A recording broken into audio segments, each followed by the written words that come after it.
Thank you, Samuel. Good evening, viewers. I am ALANA NADIR with tonight's regional news.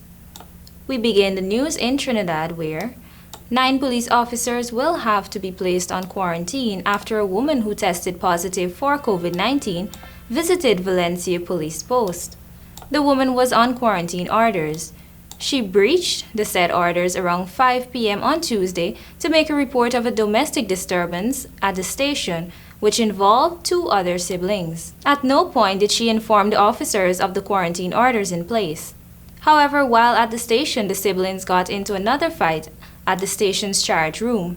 The officers had to get involved to subdue the siblings, who were all arrested and charged for disorderly behavior.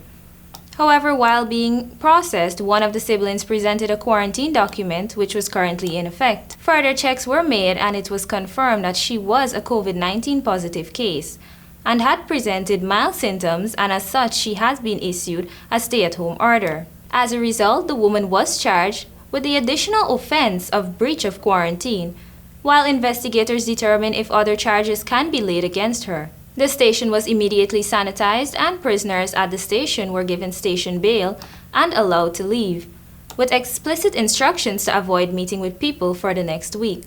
The shift, which included 2 sergeants and 2 corporals, had also been given similar orders and been told to present themselves for testing within the next 2 days.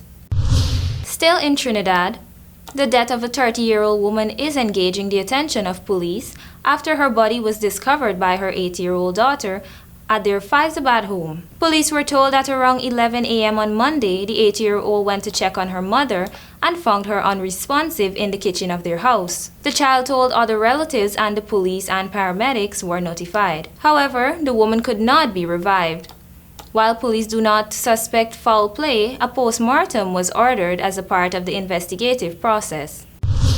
Over in Haiti, Prime Minister Ariel Henry has been banned from leaving the country amid an investigation into his alleged involvement in the assassination of President Jovenel Moise. A prosecutor is seeking charges against Henry, who has been asked to explain his links with a key suspect in the killing, Joseph Felix Badillo. Records show that the 2 men had multiple phone calls just hours after the assassination. Prosecutors say Moise was killed at his home on July 7th. He was shot dead after gunmen stormed his private residence in the suburb of the capital, Port-au-Prince. His death triggered a political crisis which was exacerbated when a huge earthquake struck the south of Haiti a month ago. Prosecutors have said records obtained from the phone operator Digicel have confirmed that Mr. Badillo, a Justice Ministry official accused of planning the assassination, and Henry spoke twice shortly after Moise's killing. Geolocation data also show that Badillo, who disappeared after the murder, is currently being sought by police, was speaking from somewhere close to the scene of the crime. He has not publicly commented on these claims.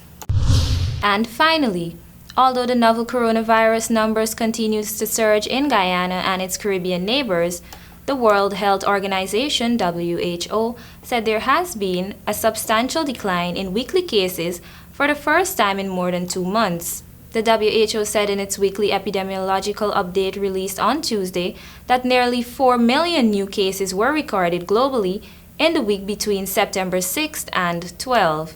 All regions reported declines in new cases as compared to the previous week, the WHO report said. The number of deaths reported globally in the past week also decreased as compared to the previous week, with just over 62,000 new deaths. The WHO said the number of weekly deaths in the Americas region dropped by 9% in contrast to Africa, where the number of weekly deaths fell by 7%.